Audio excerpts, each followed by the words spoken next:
L'umanità deve fare delle scelte essenziali, deve contrastare con forza il cambiamento climatico. Sono decenni che la scienza ci ha avvertito che i comportamenti umani stanno mettendo le basi per un aumento vertiginoso della temperatura del nostro pianeta. Sfortunatamente le azioni intraprese dai governi non sono state all'altezza di questa sfida e i risultati finora sono stati estremamente modesti.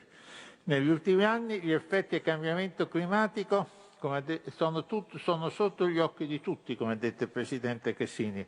Le inondazioni, gli uragani, le ondate di calore e gli incendi devastanti, di cui siamo stati spettatori attoniti, sono un timidissimo assaggio di quello che avverrà nel futuro su una scala enormemente più grande.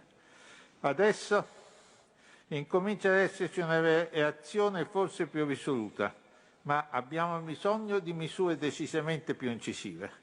Dall'esperienza del Covid sappiamo che non è facile prendere misure efficaci in tempo. Spesso le misure di contenimento della pandemia sono state prese in ritardo, solo in un momento in cui non erano più rimandabili. Sappiamo tutti che il medico pietoso fece la piaga purulente.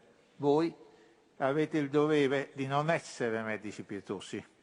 Il vostro compito storico è di aiutare l'umanità a passare per una strada piena di pericoli. È come guidare la notte. Le scienze sono i fari, ma poi la responsabilità di non andare fuori strada è del guidatore, che deve anche tener conto che i fari hanno una portata limitata. Anche gli scienziati non sanno tutto. È un lavoro faticoso durante il quale le conoscenze si accumulano una dopo l'altra e le sacche di incertezza vengono pian piano eliminate. La scienza fa delle previsioni oneste sulle quali si forma pian piano gradualmente un consenso scientifico. Quando l'IPCF prevede che uno scenario intermedio di riduzione delle emissioni gas serra, la temperatura potrebbe salire fra 2 gradi e 3 gradi e mezzo, questo intervallo è quello che possiamo stimare al meglio delle conoscenze attuali. Tuttavia, deve essere chiaro a tutti che la correttezza dei modelli del clima è stata verificata confrontando le previsioni di questi modelli con il passato. Se la temperatura aumenta più di 2 gradi, entriamo in una terra incognita, in cui ci possono essere anche altri fenomeni che non abbiamo previsto, che possono peggiorare enormemente la situazione.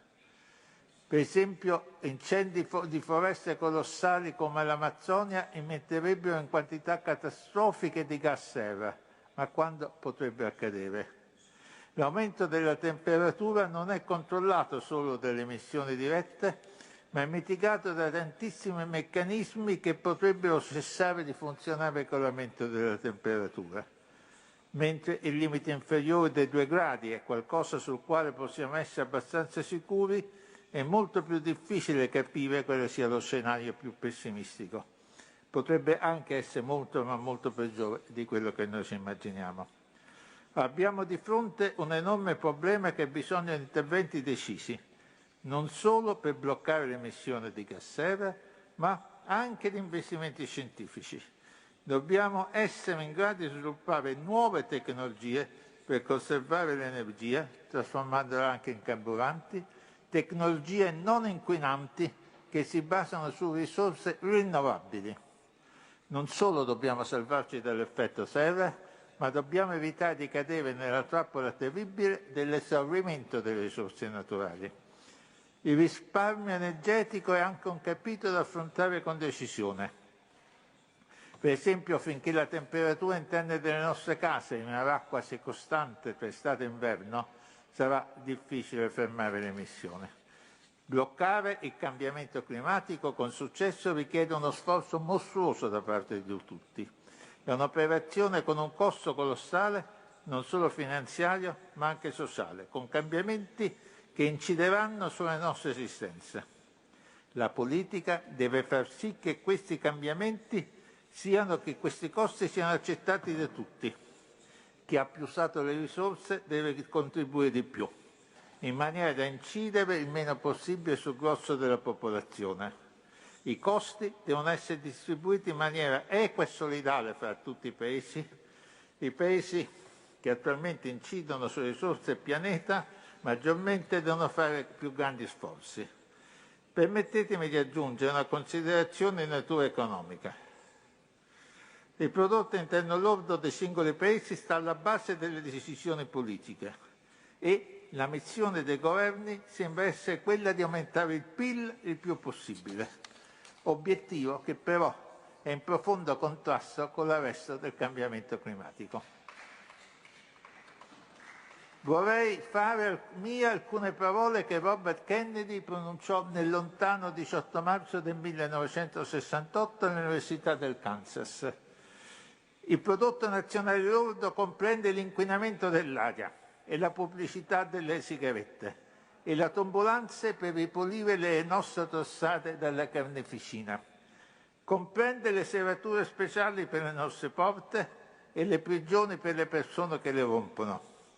Comprende la distruzione delle sequoie e la perdita delle nostre meraviglie naturali come l'effetto di uno sviluppo caotico. Insomma, misura tutto, tranne ciò che rende la vita degna di essere vissuta. E può dirci tutto sull'America, tranne perché siamo orgogliosi di essere americani. Ed è così in tutto il mondo. Ora, il prodotto nazionale lordo, come abbiamo sentito ben 53 anni fa, non è una buona misura dell'economia. Cattura la quantità ma non la qualità della crescita. Sono stati proposti vari indici diversi, tra cui l'indice di sviluppo sostenibile e l'indice di benessere economico sostenibile. Se il prodotto nazionale lordo rimarrà al centro dell'attenzione come adesso, il nostro futuro sarà ben triste. Tutti coloro che pianificano il nostro futuro devono usare un indice che consideri altri aspetti oltre al prodotto nazionale lordo.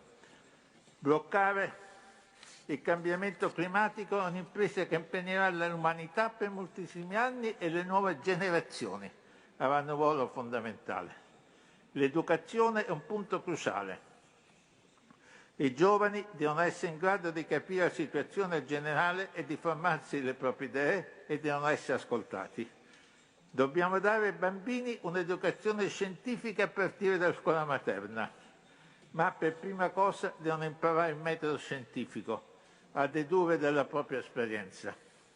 L'educazione scientifica è un processo naturale e non si acquisisce ascoltando parole, ma attraverso le esperienze sull'ambiente, in modo tale da arrivare a una visione chiara e che è necessaria per dirigere e capire il futuro della società umana. Ma spesso non si insegna in questo modo. Il futuro è dei giovani, i quali devono avere tutti gli strumenti che permettano loro di orientarsi in questo mondo complesso. Allora, come vedete, ho appena sfiorato tantissimi temi: energia, ricerca scientifica, giustizia sociale, economia e educazione dei giovani.